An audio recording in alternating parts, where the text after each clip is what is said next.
अस्सलाम वालेकुम दोस्तों, welcome to my YouTube channel horror stories by Afia. दोस्तों, हॉरर स्टोरीज़ बाय आफिया में एक नए हॉरर वाक़ये के साथ मैं हाजिर हूँ। उम्मीद करती हूँ आप सबका रमज़ान खैर खैरियत के साथ और अच्छा गुज़र रहा होगा। दुआ है कि अल्लाह पाक की ज़ात आपको अपने सिवा कभी किसी का मोहताज ना करे। दोस्तों, आज के वाक़ये की जानिब बढ़ने से पहले अगर तो आप हमारे चैनल पर नए हैं और चैनल को अभी तक सब्सक्राइब नहीं किया तो सबसे पहले चैनल को सब्सक्राइब कर लें और बेल के नोटिफिकेशन को ऑन कर लें ताकि आने वाली नई स्टोरीज़ की अपडेट्स आप तक पहुंचती रहें। दोस्तों, आज के वाक़ये का टॉपिक है अजनबी मुसाफिर। आज की कहानी मेरी दोस्त की नाना की है, लिहाजा आप इसे इनके नाना ही की ज़ुबानी मुलाहिज़ा फरमाएं। ये 40 साल पहले की बात है। रावलपिंडी के करीब हाईवे पर मेरा एक छोटा सा होटल हुआ करता था, जहाँ पर ज़्यादातर ड्राइवर खाना खाने आते या जब कभी कोई बस गाड़ी कुछ देर रुकती तो मुसाफिर चाय वगैरह पीते थे। एक दिन मौसम बहुत ख़राब था और दिसंबर का महीना था। बहुत ठंड थी। मैं और मेरे 2 मुलाजिम होटल में बैठे अंगीठी सेक रहे थे। रात के 10 बजे थे कि एक वैगन रुकी। इसमें ज़्यादा मुसाफिर सवार नहीं थे, मतलब वो खचाखच भरी नहीं थी। यही कोई 10 मुसाफिर होंगे। वो रुके, सर्दी बहुत ज़्यादा थी। ड्राइवर आया और दूध पत्ती का बोला।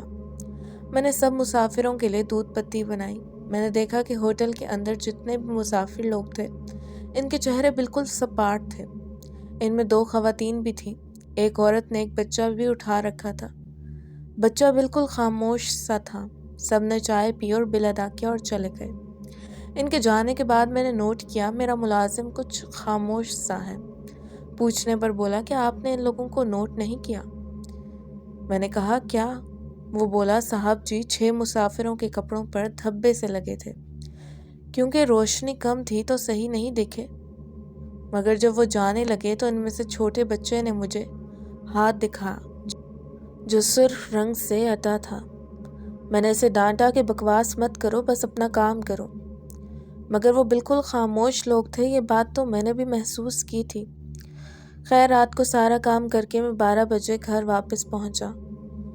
मेरा घर मेरे होटल से 20 किलोमीटर पर था, जबकि दोनों लड़के वहीं सो जाते थे। मैं घर गया, सो गया। सुबह उठा तो नाश्ते के बाद होटल जाने लगा तो अखबार देखा।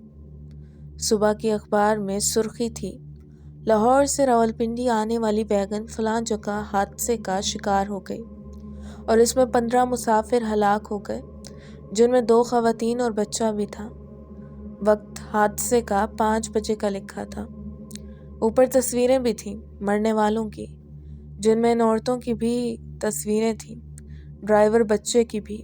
मैं हक्का बक्का रह गया था कि अगर हादसा 5 बजे हुआ है तो रात 10 बजे वो कैसे मेरे होटल आए थे। मैं जब होटल पहुंचा तो मुलाजिम लड़के ने भी यही बताया कि वैगन की ब्रेक फेल होने की वजह से और स्पीड ज़्यादा होने की बदौलत बैलेंस नहीं रख सकी। सामने से आती गाड़ी को बचाते हुए ड्राइवर ने गाड़ी दूसरी तरफ मोड़ी तो वो बड़े दरख्त से जा टकराई, जिसमें सब मुसाफिर मौके पर हलाक हो गए। कुछ और लोगों ने जो ऐनी शाहिदीन भी थे, उन्होंने बताया कि अखबार में लिखा था यानी कि 5 बजे, तो फिर वो वैगन कैसे 10 बजे आई? मुसाफिर क्यों खामोश और सपाट थे? मुलाजिम के बकौल इनके कपड़ों पर धब्बे थे। सोच सोच कर मुझे कुछ समझ नहीं आई कि आखिर वो अजनबी मुसाफिर थे कौन और कैसे होटल में आए, जबकि वो तो 5 बजे ही हादसे का शिकार हो चुके थे। बाद में मुलाजिम ने बताया कि सबकी सब प्यालियों में चाय ऐसे ही मौजूद थी जैसे इनको पेश की गई थी। मैं तो वापस आ गया था। पीछे से इन दोनों ने बर्तन धोए और चाय गिरा दी थी, जबकि बकौल इनके वो चाय इन लोगों ने पी भी नहीं थी। बिल भी सब ने दिए थे। अल्लाह ताला की ज़ात ही बेहतर जानती है कि असल बात थी क्या। दोस्तों, उम्मीद है कि आपको कहानी अच्छी लगी होगी। कमेंट्स सेक्शन में अपनी राय का इजहार लाजमी कीजिएगा। कहानी पसंद आए तो वीडियो को लाइक और चैनल को सब्सक्राइब लाजमी कीजिएगा। अपना ढेर सारा ख्याल कीजिएगा। इस नाचीज़ को दुआ में याद रखिएगा। ملتی ہوں پھر نئے واقعے کے ساتھ، تب تک کے لیے فی امان اللہ۔